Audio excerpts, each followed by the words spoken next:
Hello everyone, स्वागत है आप सभी का मयूर मोगरे यूट्यूब चैनल में। मेरा नाम दीक्षा नेगी है।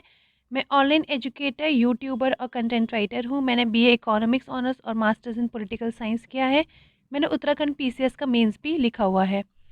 वीडियो की शुरुआत करने से पहले मैं आपको एमएम एकेडमी ऐप के बारे में बताना चाहती हूँ। इस ऐप में आपको UPSC and other government comparative exam से रिलेटेड बहुत सारे कोर्सेज देखने को मिलेंगे, जैसे कि modern history, geography, Asian history, Indian polity, ethics का हमारे कोर्स कंप्लीट हो चुका है। साथ ही में हमारा कोर्स शुरू हुआ है current affairs and in future आपको और भी ऐसे कोर्सेज देखने को मिलेंगे। फॉर एग्जांपल आपको एनवायरनमेंट की नई सीरीज़ देखने को मिलेगी। इस ऐप की सबसे खास बात यह है कि यहाँ पे आपको वीडियो लेक्चर के साथ साथ उसका पीडीएफ मटेरियल डाउनलोड करने का भी ऑप्शन अवेलेबल है। इसमें जो भी आपको डेटा और मटेरियल मिलेगा वो हाईएस्ट क्वालिटी का कंटेंट होगा। तो इस ऐप को आज ही डाउनलोड करिए। अगर आपका एक्सपीरियंस अच्छा होता है तो आप इसको रिव्यू करिए एंड आगे भी अपने फ्रेंड्स एंड स्टूडेंट्स को फॉरवर्ड करिए। चैप्टर 4 यहाँ पे हम करेंगे क्लास 10th की एनसीईआरटी कंटिन्यू करते हुए। चैप्टर 4 है जेंडर, रिलीजन एंड कास्ट। तो पहले हम पढ़ेंगे कि जेंडर और पॉलिटिक्स कैसे इन दोनों का रिलेशन है। तो पहले हम देखेंगे जेंडर डिवीजन क्या होता है। बेसिकली जेंडर डिवीजन क्या होता है, ये हायरार्किकल एक सोशल डिवीजन है। ठीक है, ये एक सोशल डिवीजन है जो कि हमें हर एक जगह को देखने को मिलता है, नॉट ओनली इन इंडिया और इंडिया के एक पर्टिकुलर विलेज में या पर्टिकुलर एरिया में देखने को नहीं, बट ये यूनिवर्सल यानी कि हर एक जगह हमें ये डिवीजन देखने को मिलता है। तो बेसिकली हम जब बात करते हैं जेंडर डिवीजन की, तो हमें लगता है कि हमारी सोसाइटी में जो जेंडर डिवाइड किया गया है कि जेंडर का ये पर्टिकुलर जेंडर का ये रोल होता है या ये पर्टिकुलर जेंडर का ये रोल होता है, तो ये हम किससे लिंक कर देते हैं, हम सोचते हैं it is linked to natural aspect. But in reality ऐसा नहीं है। हमारा जो जेंडर डिवीजन सोसाइटी में किया गया है ये बायोलॉजिकली बेस्ड नहीं है। इनफैक्ट ये सोशल एक्सपेक्टेशंस और स्टीरियोटाइप्स बेस्ड है। स्टीरियोटाइप्स मतलब एक हमारा एजम्पशन, हमारा प्री एजम्पशन जो होता है कि हाँ इसको ये काम करना चाहिए। इस बेसिस में सोसाइटी ने ये जेंडर डिवीजन किया हुआ है। अब जैसे for example sexual division of labour की हम बात करते हैं, यहाँ पे इमेज में आप देख सकते हैं कि देखिए ये लेडी जो है ये काम कर रही है। तो बेसिकली ऐसा सोचा जाता है कि घर का जितना भी काम होता है वो औरतें करती हैं और बाहर का जो भी काम है वो आदमियों को करना चाहिए। तो ये जेंडर डिवीजन है। तो ये बायोलॉजिकली या नेचुरली ये चीज़ डिसाइड नहीं करी हुई है। इनफैक्ट इसको हमारी सोसाइटी ने ही इसको क्या किया है, इस तरह से बनाया हुआ है। तो ये हमारा जेंडर डिवीजन है, is based not based on natural aspect but it is based on the social expectations. अब अगर हम बात करें तो क्या हुआ कि धीरे धीरे जब लोगों को इस राइट्स के बारे में पता चला, जब विमेन को अपने राइट्स के बारे में पता चला, वो थोड़े थोड़े अवेयर होने लगे। तो all over the world different different countries में लोगों ने मिलकर एजिटेशन करना शुरू करा, यानी लोगों ने औरतों के हक के लिए, औरतों के राइट्स के हक के लिए आवाज़ उठानी शुरू करी। एंड बेसिकली एक मूवमेंट की शुरुआत होती है जिसका नाम बोलते हैं फेमिनिस्ट मूवमेंट। तो फेमिनिस्ट कौन होते हैं? तो फेमिनिस्ट मैन या वुमेन, कोई भी मैन या वुमेन जो कि बिलीव करता है equal rights and equal opportunities में, जो बोलते हैं कि मैन और विमेन के लिए इक्वल राइट्स होने चाहिए। तो जो राइट्स मैन के लिए है वही राइट्स विमेन के लिए भी होने चाहिए ऑन एन इक्वल बेसिस। तो ऐसे हम मैन या विमेन को फेमिनिस्ट बोलते हैं। तो फिर फेमिनिस्ट मूवमेंट की जब शुरुआत होती है तो वहाँ से शुरुआत होती है लोगों के अवेयरनेस की कि किस तरह से जो विमेन है वो हमारी सोसाइटी में इतना ज़्यादा सफ़र किया है और इस वजह से उनको हमें क्या करना चाहिए, रिप्रेजेंटेशन देना चाहिए इन डिफरेंट डिफरेंट फील्ड, और उनको थोड़ी बहुत पावर भी देनी चाहिए, उनको पॉलिटिकल एरेना में लेके आना चाहिए। क्योंकि जब उनको पॉलिटिकली थोड़ी सी एम्पावरमेंट मिलेगी, उनको पॉलिटिकल राइट्स मिलेंगे, तो इस तरह से कहीं ना कहीं विमेन की जो कंडीशन है वो कहीं ना कहीं इम्प्रूव हो सकती है। तो ये इंडिया का आप जब पीडीएफ डाउनलोड करेंगे तो आप उसमें ये देख सकते हैं, इसमें चाइल्ड सेक्स रेशियो दिया हुआ है इंडिया का। तो विमेन का पॉलिटिकल रिप्रेजेंटेशन की अगर हम बात करें तो बेसिकली जब हमने विमेन मूवमेंट या फेमिनिस्ट मूवमेंट के बारे में पढ़ा, तो जब फेमिनिस्ट मूवमेंट आया तो वहाँ से विमेन के पॉलिटिकल राइट्स के अवेयरनेस की शुरुआत होती है और वहाँ से लोगों का बिलीफ ये सिस्टम शुरू हुआ कि विमेन को हमें पॉलिटिकल राइट्स देने चाहिए। अगर हम चाहते हैं कि विमेन की कंडीशन इंप्रूव हो तो उनको आप पावर दो, उनको भी इक्वल रिप्रेजेंटेशन दो। तो वैसे ही इसकी शुरुआत इंडिया में भी हुई। अगर इंडिया में हम बात करें तो इंडिया में एज सच हमारे जो विमेन इलेक्टेड रिप्रेजेंटेटिव्स हैं, ठीक है, विमेन इलेक्टेड रिप्रेजेंटेटिव्स वो इतनी ज़्यादा है नहीं। अगर हम 2019 तक का डेटा देखें तो 2019 में हमारे उसमें फ़र्स्ट टाइम 14.36% देखने को मिली विमेन रिप्रेजेंटेटिव की किसमें, लोकसभा में। यानी कि 2019 में फॉर द फर्स्ट टाइम इतना ज़्यादा परसेंटेज देखने को मिली विमेन रिप्रेजेंटेटिव्स की। वहीं अगर हम स्टेट असेंबली में बात करें तो स्टेट असेंबली में ओनली 5% विमेन रिप्रेजेंटेटिव्स हैं। तो आप देख सकते हैं कि कितना ज़्यादा डिफरेंस यहाँ पे क्रिएटेड है। अगर यहाँ पे देखिए जो लोगों ने ये बात बोली कि अगर आपको ये प्रॉब्लम सॉल्व करनी है, अगर आपको विमेन की कंडीशन को सॉल्व करना है, तो आप उनको क्या करो, उनको फेयर प्रपोर्शन दो, उनको फेयर रिप्रेजेंटेशन दो, किसमें, पॉलिटिकल एरेना में। ठीक है, आप इसको कंपल्शन कर दो, इसको लीगली बाइंडिंग कर दो कि विमेन के लिए भी particular number of seats reserved होनी चाहिए, so that they can also come forward and they can also represent there demands. तो अगर हम देखें तो देखिए लोकसभा में या स्टेट असेंबलीज़ में कोई भी लीगली बाइंडिंग ऐसा सिस्टम नहीं है, बट इसकी शुरुआत कहीं ना कहीं पंचायती राज से शुरुआत हुई, क्योंकि आपको पता है कि पंचायती राज में पंचायत और म्यूनसिपैलिटी के जो इलेक्शंस होते हैं उसमें 1/3 सीट्स यानी कि 1/3 सीट्स किसके लिए रिजर्व्ड होती है, विमेन के लिए रिजर्व्ड होती है। एंड फर्स्ट टाइम हमने देखा कि अगर आप प्रेजेंट बात करें तो उसमें आपको देखने को मिलेंगे rural and urban local bodies में आपको more than 10 lakh elected representatives देखने को मिलेंगे। तो यहाँ से कहीं ना कहीं विमेन की कंडीशन थोड़ी इम्प्रूव होने लगी, विमेन थोड़ा और आगे आई पॉलिटिकल फील्ड में।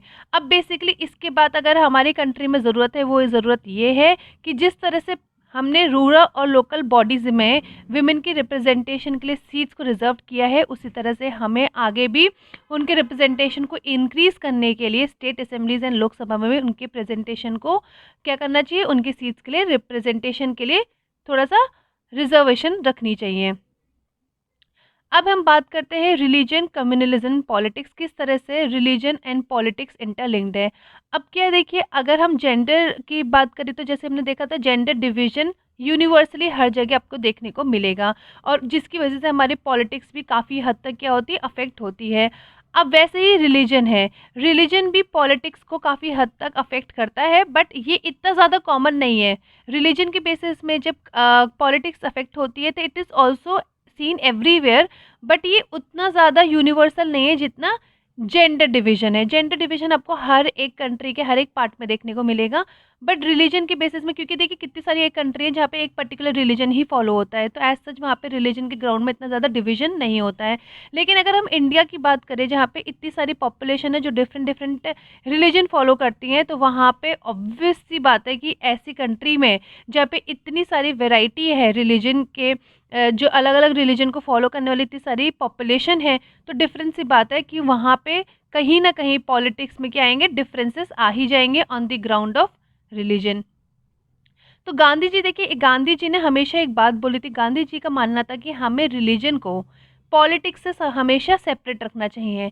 लेकिन अलग अलग जो रिलीजन है, जैसे हिंदुइज्म है, इस्लाम है, जैनिज़्म है, बुद्धिज़्म है, इनके जो मॉरल वैल्यूज़ हैं, इनके मॉरल वैल्यूज़ को हमें अपनी पॉलिटिक्स में इनकलकेट करना चाहिए। जो हमारे रिलीजन, अलग अलग रिलीजन जो हमें मॉरल वैल्यूज़ और एथिक्स सिखाता है, उसके बेसिस में हमें क्या करना चाहिए, अपनी पॉलिटिक्स को गाइड करना चाहिए। तो बेसिकली देखिए ये सारी जो बातें थी, गांधी जी ने ये बात बोली गई थी कि किस तरह से हमें अगर रिलीजन को इन्वॉल्व करना है पॉलिटिक्स में तो पॉजिटिव एस्पेक्ट में करना चाहिए, ना कि गलत एस्पेक्ट में। तो बहुत सारी देखिए ऐसे हमें कंट्रीज़ देखने को मिली जहाँ पे रिलीजियस माइनॉरिटीज़ जो होती हैं, यानी कि जो रिलीजन के बेसिस में जिनकी पॉपुलेशन कम है, तो रिलीजियस माइनॉरिटीज़ को जो मेजॉरिटी है उन्होंने क्या किया, सप्रेस करने का ट्राई किया। तो ऐसे क्या हुआ, लोगों के बीच में मन में थोड़ी सी डर आने लग गया।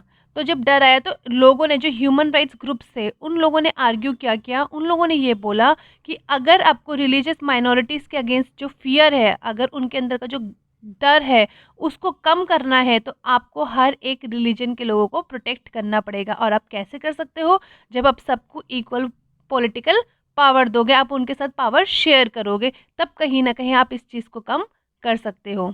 अगर हम देखें तो देखिए कम्युनलिज्म, अगर हम देखें तो कम्युनलिज्म हमारे एक कंट्री के लिए, हमारे क्या हर एक कंट्री के लिए कहीं ना कहीं क्या है, बहुत ज़्यादा डेंजरस है, बहुत ज़्यादा क्या करता है, बहुत गलत है कहीं ना, क्योंकि उससे हमारी सोसाइटी में जो भी रिजल्ट आते हैं बिकॉज ऑफ रिलीजन के बेसिस में अगर पॉलिटिक्स होती है तो उसका हमेशा जो नतीजा होता है वो हमेशा गलत होता है, क्योंकि अगर रिलीजन के बेसिस पे पॉलिटिक्स होगी तो आप कहीं ना कहीं क्या चाहेंगे कि आपका जो रिलीजन, जो मेजॉरिटी पॉपुलेशन है, वो चाहेंगे कि उनके रिलीजन को कहीं ना कहीं सुपीरियर माना जाए। तो इसकी वजह से क्या आएगा कि कोई भी रिलीजन को इक्वल ट्रीट नहीं किया जाएगा, एक रिलीजन सुपीरियर बन के रहेगा। तो इसकी वजह से क्या होगा, कम्युनल टेंशन्स हमारी सोसाइटी में हमेशा देखने को मिलेगी। तो यहाँ पे हम कम्युनलिज्म के बारे में बात करेंगे। तो बेसिकली कम्युनलिज्म हम अपने डे टू डे लाइफ में यूज़ करते रहते हैं टर्म, बट इसका एक्चुअल मीनिंग क्या है। तो देखिए कम्युनलिज्म क्या होता है।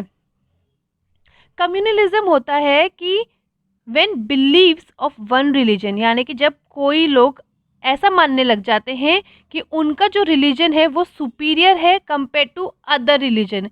जब कोई लोग ये मानने लग जाएं कि अपना रिलीजन दूसरे के रिलीजन से ज़्यादा सुपीरियर है, और वो डिमांड करते हैं कि उनका जो रिलीजन के लोग हैं वो दूसरे के लोगों को क्या करें, दूसरे के लोगों को सप्रेस करें, दूसरे के लोगों को दबा के रखें, यानी कि दूसरे रिलीजन के जो लोग हैं वो हमारे रिलीजन को फॉलो करें, वो हमारे अकॉर्डिंग काम करें। तो कहीं ना कहीं ये फॉर्म बन जाता है कम्युनलिज्म का। तो जिनका कम्युनल माइंड होता है वो हमेशा ट्राई करते हैं कि वो पॉलिटिक्स में एंटर करें, वो सारी पावर ले लें, और सारी पावर ले लेंगे तो कहीं ना कहीं जो अदर रिलीजन के लोग हैं उनको वो दबा सकते हैं। तो कम्युनलिज्म अगर हम बात करें तो कम्युनलिज्म की थिंकिंग हमें कैसे देखने को मिलती है, बेसिकली उसकी थिंकिंग क्या होती है कम्युनलिज्म की। तो कम्युनलिज्म के जो फॉलोवर्स हैं वो क्या मानते हैं, the followers of particular religion belong to one community. यानी कि वो ये मानते हैं कि हम एक अगर कंट्री है तो वहाँ के जितने भी लोग होंगे वो एक रिलीजन को फॉलो करने चाहिए, या यानी कि डिफरेंट डिफरेंट रिलीजन के लोग एक साथ नहीं रह सकते हैं। एंड दूसरा वो ये मानते हैं कि जो एक कम्युनिटी के लोग हैं वो सेम रिलीजन जब फॉलो करते हैं तो उनके जो fundamental day to day interest जो होते हैं लाइफ के वो सेम होते हैं। थर्ड बात वो ये बोलते हैं कि फॉर एग्जाम्पल हो सकता है कि उनके कुछ कुछ इंटरेस्ट सेम ना हो, बट अगर उनके सेम इंटरेस्ट नहीं है तो वो बोलते हैं कि वो इररेलिवेंट इंटरेस्ट है, वो इतने मायने नहीं रखते, क्योंकि ओवरऑल उनके इंटरेस्ट सेम होंगे। एक आध ऐसे इंटरेस्ट होंगे क्या जो वैरी कर सकते हैं, बट वो इंटरेस्ट इतने ज़्यादा इंपॉर्टेंट नहीं होते हैं। It also follows that people who follow different religion can not belong to the same social community. And ये लोग ये भी मानते हैं कि जब एक पर्टिकुलर एरिया में डिफरेंट रिलीजन के लोग रहते हैं, जब लोग अलग अलग रिलीजन को फॉलो करते हैं तो हो ही नहीं सकता कि वो सेम सोसाइटी या सेम सोशल कम्युनिटी से बिलोंग करते हो ही नहीं सकता, क्योंकि इनका जो कम्युनलिज्म फॉलो करते हैं उनका मानना ये होता है कि एक पर्टिकुलर सोसाइटी में, एक सोशल ग्रुप में हमेशा पर्टिकुलर रिलीजन को मानने के लोग ही एग्जिस्ट कर सकते हैं। एक सोशल कम्युनिटी में अलग अलग रिलीजन फॉलो करने वाले लोग नहीं एग्जिस्ट कर सकते हैं। If the followers of different religion have commonalities these are superficial. अब देखिए जैसे उन्होंने बोला कि एक पर्टिकुलर कम्युनिटी के लोग क्या होंगे, एक रिलीजन को फॉलो करेंगे, और वो रिलीजन के लोग क्या होंगे, सबके इंटरेस्ट कॉमन होंगे। तो वैसे उन्होंने बोला कि अगर एक सोशल कम्युनिटी में अलग अलग रिलीजन के लोग रहते हैं तो अगर उनके बीच में कुछ कॉमन चीज़ें भी हैं, अगर उनके इंटरेस्ट कॉमन है तो वो इंटरेस्ट हमेशा सुपरफिशियल होंगे, वो इतने ज़्यादा इम्पॉर्टेंट नहीं होंगे, वो इतने ज़्यादा रियल नहीं होंगे। Their interest are bound to be different and involve conflict. अगर एक सोशल कम्युनिटी में अलग रिलीजन के लोग रहते हैं तो डेफिनेटली उनके इंटरेस्ट अलग ही होंगे, एंड उनके इंटरेस्ट अलग होंगे, इस वजह से उनके बीच में हमेशा कॉन्फ्लिक्ट क्रिएट रहेगा। बट क्या आपको ऐसा लगता है, ये एक एक्सट्रीम फॉर्म ऑफ कम्युनलिज्म होता है। एक्सट्रीम फॉर्म ऑफ कम्युनलिज्म के वजह से लोगों के बीच में बिलीफ ये आता है कि डिफरेंट रिलीजन के लोग कभी भी एक नेशन में एग्जिस्ट नहीं कर सकते हैं। एक नेशन में हमेशा एक ही कम्युनिटी के, एक रिलीजन फॉलो करने वाले ही लोग एग्जिस्ट करने चाहिए। बट डू यू थिंक ऐसा पॉसिबल है? क्योंकि देखिए ये जो अगर फंडामेंटल प्रिंसिपल है ये अपने आप में भी ही एक फ्लॉड प्रिंसिपल है। किस तरह से फ्लॉड है? अब देखिए क्या ये पॉसिबल है कि अगर आप सपोज़ एक पर्टिकुलर रिलीजन के हैं तो क्या ये सही बात है कि एक पर्टिकुलर रिलीजन के जितने लोग होंगे उन सबका इंटरेस्ट एक ही होगा? जी नहीं, ऐसा ज़रूरी नहीं है। अगर हम फॉर एग्ज़ाम्पल हिंदुज़्म को फॉलो करते हैं और कोई है जो इस्लाम को फॉलो करता है, तो क्या ऐसा नहीं हो सकता कि इन दोनों के बीच के लोगों के इंटरेस्ट कुछ कॉमन हो सकते हैं? ऐसा नहीं है कि आप हिंदुइज़्म को फॉलो करते हैं तो सभी के ही जो, अगर फॉर एग्ज़ाम्पल ऐसे 1 लाख लोग हैं जो हिंदुइज़्म फॉलो करते हैं और वो सारे 1 लाख लोगों का बिल्कुल इंटरेस्ट में कॉमनैलिटी होंगी, सबके लाइफ के गोल एक ही होंगे। जी नहीं, ऐसा नहीं है, सब इंसान अलग अलग हैं, बेशक वो किसी भी रिलीजन को फॉलो करें, सबके इंटरेस्ट लाइफ में अलग अलग हो सकते हैं। तो ये अपने आप में ही एक जो फंडामेंटल प्रिंसिपल है, ये अपने आप में ही एक फ्लॉड है। तो कम्युनलिज्म क्या होता है? कम्युनलिज्म पॉलिटिक्स में जब एंटर करता है तो वो अलग अलग फॉर्म्स लेता है। सबसे इम्पॉर्टेंट फॉर्म, सबसे कॉमन एक्सप्रेशन ये होता है एवरीडे लाइफ में जो हमें देखने को मिलता है, स्टीरियोटाइपिंग होती है, यानी कि प्रिजम्पशन आप बनाते हो। प्रिजम्पशन ये होता है कि हमारा रिलीजन दूसरे रिलीजन से ज़्यादा इम्पोर्टेंट है, इसलिए हमारा रिलीजन हमेशा रूल करेगा। सेकंड, आपको जो देखने को मिलता है जो कम्युनल माइंड होता है, यानी कि जो लोग बहुत कम्युनलिज्म थिंकिंग को फॉलो करते हैं, उनको हमेशा पॉलिटिकल डोमिनेंस की ज़रूरत होती है, हमेशा लालच रहता है, क्योंकि उनको ये लगता है कि हमारे जो रिलीजन के लोग हैं उन्हीं के पास हाथ में हमेशा पॉलिटिकल पावर होनी चाहिए। तो इसीलिए वो हमेशा क्या करेंगे, पॉलिटिकल डोमिनेंस के टुवर्ड्स भागते हैं, जिनका माइंड बहुत ज़्यादा कम्युनल माइंड होता है। थर्ड, अगर हम बात करें तो political mobilization on religious lines is another frequent form of communalism.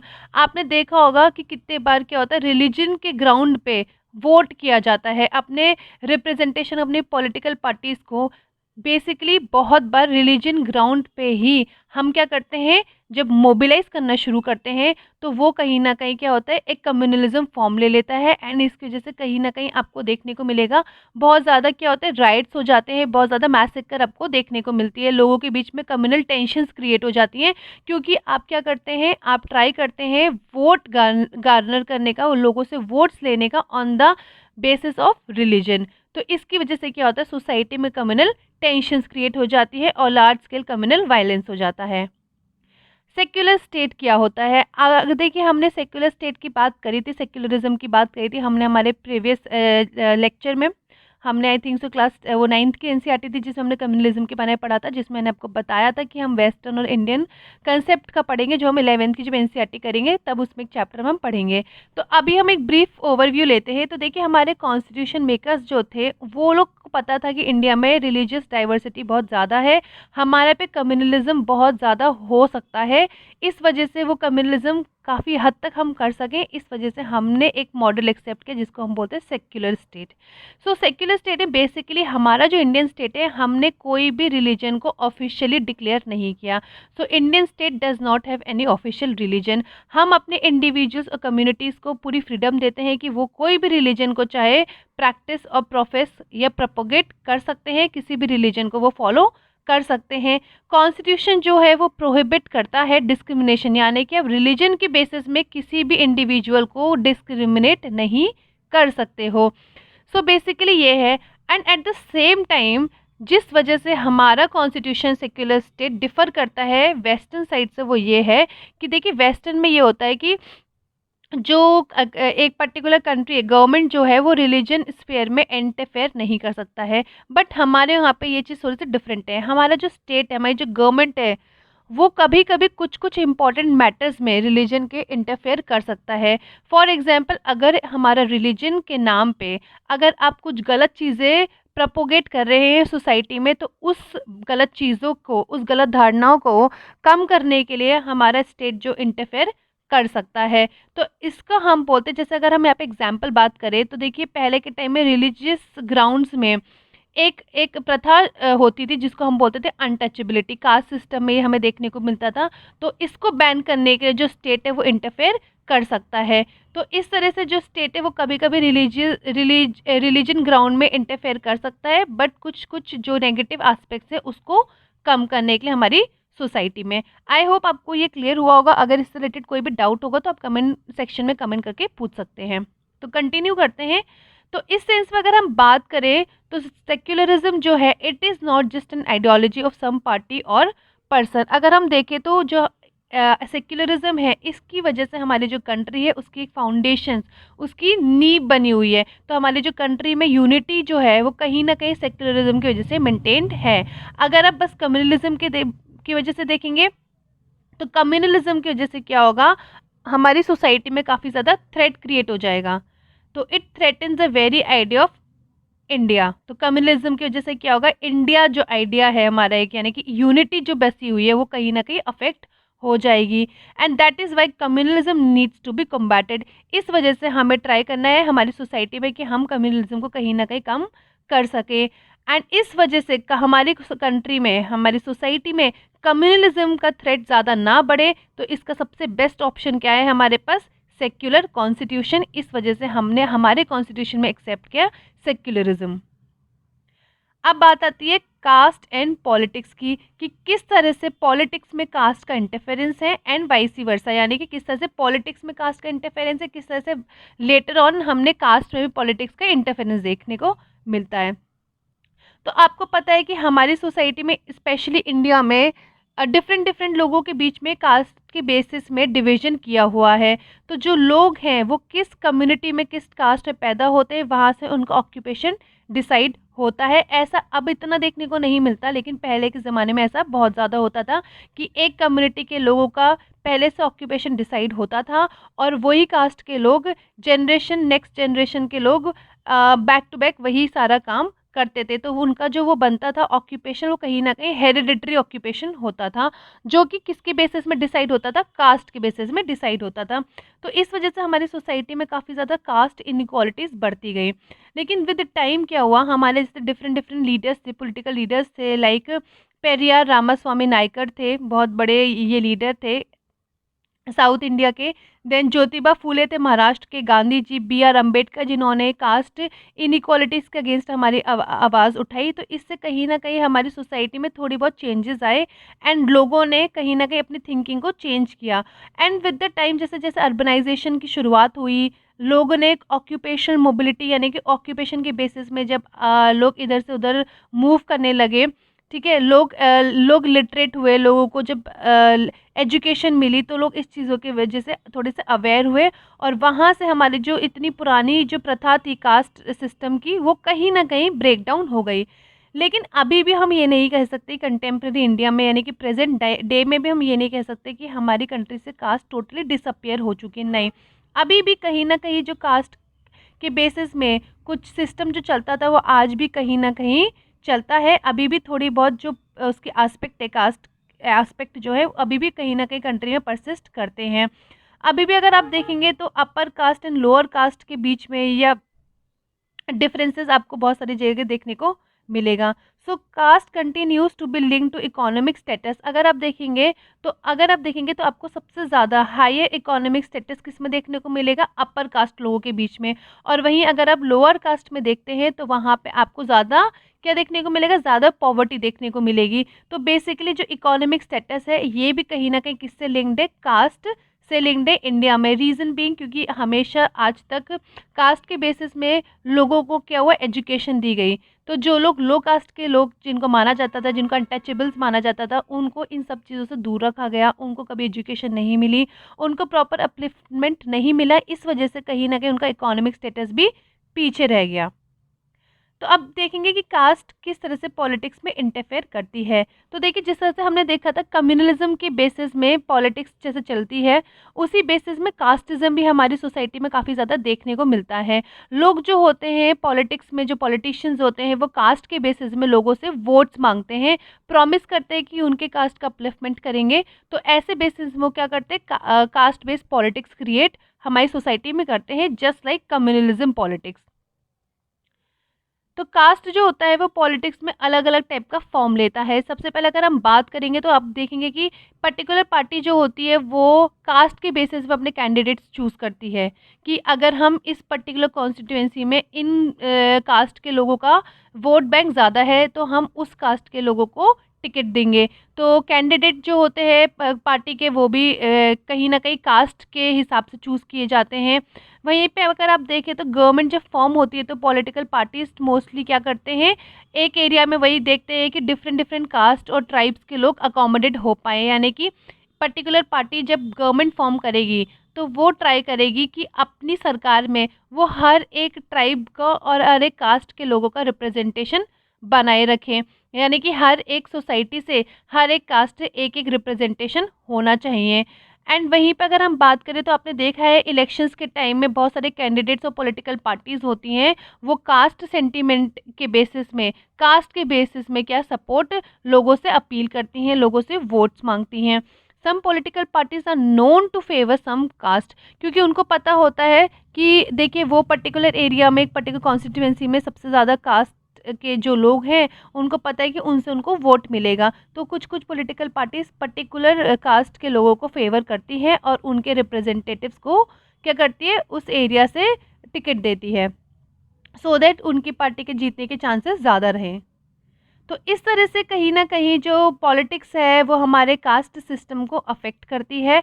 And वहीं अगर हम देखें, the focus on caste in politics can sometimes give an impression that elections are all about caste and nothing else.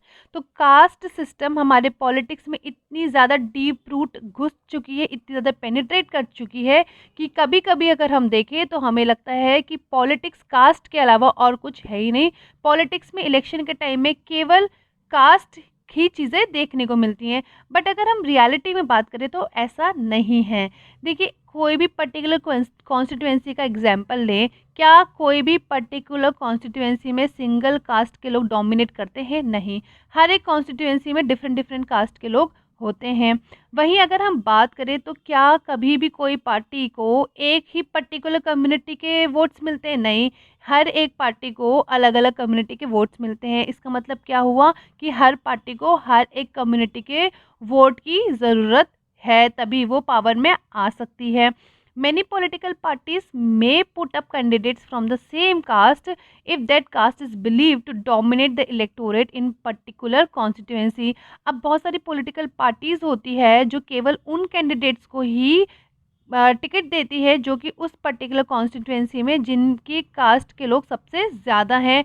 But इसका मतलब ये नहीं है कि उनके कास्ट के लोग सबसे ज़्यादा है तो हमेशा वही लोग जीत के आएंगे, ऐसा नहीं होता है हमेशा। वहीं अगर हम बात करें, some voters have more than one candidate from their caste. कभी कभी एक ही कास्ट से दो डिफरेंट पार्टीज में अगर हम बात करें तो दो पार्टीज से सेम ही कास्ट के लोग खड़े हो जाते हैं। तो अब यहाँ पे देखिए उन लोगों के बीच में क्या होगा, अगर फॉर एग्जांपल हम बात करें कि दो डिफरेंट पार्टी से है और राजपूत कम्युनिटी के ही दो मेंबर हैं, उनको अलग अलग पार्टी से टिकट मिलता है, तो अब लोग किसको वोट करेंगे? तो डेफिनेटली लोग उसी लीडर को वोट करेंगे जिसको वो चाहते हैं, जिसको वो लीडर बनाना चाहते हैं। तो यहाँ पे भी कहीं ना कहीं कास्ट इतना मैटर नहीं करेगा, यहाँ पे लीडर मैटर, वो फेस मैटर करेगा जिसको वो एज ए लीडर देखना चाहते हैं। वहीं हमारे जो एमपी और एमएलए हैं वो फ्रीक्वेंटली इलेक्शंस लूज़ करते रहते हैं। तो अगर ऐसा होता कि जो कास्ट के बेसिस में लोग वोट करते हैं तो ऐसा होता ही नहीं, तो वो हमेशा अपने ही उस कास्ट के जो एमपी एमएलए हैं उनको ही हमेशा वोट देते, हमेशा उनको ही अपने रिप्रेजेंटेटिव बनाते। बट हर बार ऐसा नहीं होता है। तो बेसिकली अगर हम बात करें तो इट इज़ नॉट ऑलवेज़ कि इलेक्शंस केवल कास्ट के बेसिस में होता है, कभी कभी इलेक्शंस अदर रीजंस की वजह से भी होते हैं। अब देखिए, तो इलेक्शंस में no doubt caste system matter करता है, बट उससे ज़्यादा जो मैटर करता है वो है वोटर्स के सेंटिमेंट्स। वोटर्स अलग अलग कास्ट के अलग अलग लोग जो होते हैं वो अलग अलग पार्टी से उनका अटैचमेंट होता है, वो उसके बेसिस में अलग अलग पार्टीज़ को साथ देते हैं। वहीं अगर हम बात करें, सेम कास्ट के सेम कम्युनिटी के जो आइडियाज़ होते हैं वो डिफ़र करते हैं क्योंकि उनके इंटरेस्ट भी अलग होते हैं, जिसके बेसिस में वो अलग अलग पार्टीज़ को साथ देते हैं। वहीं ये एक और सबसे इम्पोर्टेंट बात आ जाती है कि जो लोग हैं वो गवर्नमेंट का असेसमेंट करते हैं और उसके बेसिस में अपनी सरकार को चूज़ करते हैं। ऐसा नहीं है कि आप पर्टिकुलर कास्ट के हो तो इसीलिए आप उस पर्टिकुलर कास्ट के लीडर को ही वोट करोगे, भले वो लीडर आपके लिए कुछ काम करता है या नहीं करता है। आप अपने लीडर का चुनाव तब करते हैं जब वो लीडर आपके लिए और आपकी कम्युनिटी के लिए काम करता है, फिर वो चाहे किसी भी कास्ट का हो। तो कहीं ना कहीं जो लोग हैं वो गवर्नमेंट के परफॉर्मेंस को असेस भी करते हैं, जिसके बेसिस में लोग वोट करते हैं। अभी हमने बोला था कास्ट इन पॉलिटिक्स, यानी कि पॉलिटिक्स में किस तरह से कास्ट अफेक्ट हो करती है। वहीं पर अगर हम बात करेंगे पॉलिटिक्स इन कास्ट, अब क्या हमें देखने को मिला कि कास्ट में भी पॉलिटिक्स शुरू हो गई। अब देखिए क्या हुआ कि धीरे धीरे जो लोग थे डिफरेंट डिफरेंट कास्ट के वो पॉलिटिकल एरेना में आए, वो पॉलिटिकली एक्टिव होना चाहे कि उनके भी रिप्रेजेंटेशन पॉलिटिक्स में बढ़े। तो लोगों ने क्या किया, इसके अलग अलग फॉर्म्स क्रिएट हो गए हमारी सोसाइटी में। सबसे पहले हम बात करेंगे तो क्या हुआ, each caste group tries to become bigger and bigger by incorporating with in it neighbouring caste और sub caste which were earlier excluded from it. तो अपनी पॉलिटिकल रिप्रेजेंटेशन बढ़ाने के लिए लोगों ने क्या किया कि एक कास्ट है, इन दोनों कास्ट को इनकॉर्पोरेट कर दिया और एक बिगर कास्ट फॉर्म कर दी और इनसे फिर एक रिप्रेजेंटेशन गया इन पूरी कास्ट को एक बंदे ने रिप्रेजेंट किया और वो क्या हुआ, वो पॉलिटिक्स में आया और ये सारे लोगों ने मिलके इस बंदे को सपोर्ट किया। इस तरह से ये एक फॉर्म होता है। सेकंड अगर हम बात करें तो 2-3 कास्ट थी, इन लोगों ने मिलके अपना एक कोलिशन फॉर्म किया और यहाँ से अपने रिप्रेजेंटेशन भेजा जिसने इलेक्शन लड़ा और इन लोगों को आगे रिप्रेजेंट किया। ये सेकंड फॉर्म होता है।